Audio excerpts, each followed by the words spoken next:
Pada video keempat ini, saya akan memandu Ibu dan Bapak guru bagaimana cara mencetak kuis yang terdapat di Quizizz.com. Nah, setelah Ibu Bapak mencari atau membuat kuis, itu akan muncul seperti ini. Contohnya saya mencari soal Quizizz yang dibuat oleh orang lain yang sifatnya publik, yaitu sejarah Indonesia. Nanti saya akan mencetak kuis ini. Saya klik kuisnya ini.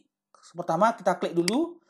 Nah, setelah diklik, nanti akan muncul kuisnya seperti ini. Nah, kuis-kuis ini yang telah dibuat orang lain atau yang dibuat oleh kita itu bisa dicetak atau di-print. Nah, caranya adalah Ibu dan Bapak ada enggak tulisan atau tombol cetak atau simbol cetak seperti ini. Nah, kalau sudah ketemu itu diklik.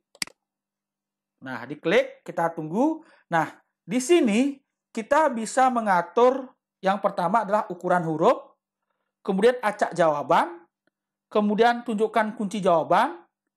Setelah itu shuffle question itu ada acak soal, kotak jawaban, tunjukkan pilihan jawaban yang benar, dan atau serta ukuran gambar atau image size. Ya, ini silakan. Nah, ini kita bisa atur sendiri. Nah, seperti ini.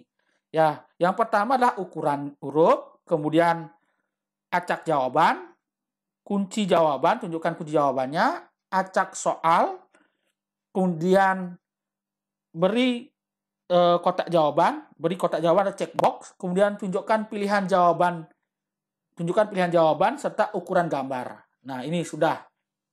Oke, ini diatur. Setelah Ibu Bapak sudah mengatur ini secara tepat, Ibu Bapak kalau terhubung dengan printer, itu kita klik tombol printer ini. Oke, nah seperti ini. Nah, jika Ibu Bapak komputernya tidak tersambung dengan printer, kita bisa simpan.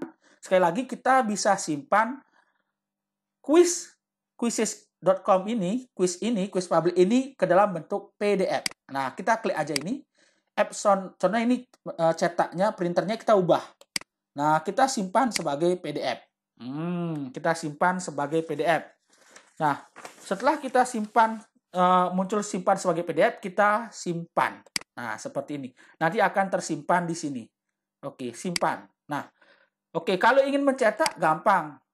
Ini ubah menjadi printernya, kita pilih, kemudian kita cetak. Seperti itu. Ya. Nah, Ibu Bapak, kalau sudah terhubung ke printer, nanti printernya langsung berbunyi seperti ini. Jadi itu cara kita mencetak Quizizz, soal-soal di Quizizz, baik menyimpannya dalam bentuk PDF maupun dicetak seperti itu. Terima kasih, semoga bermanfaat.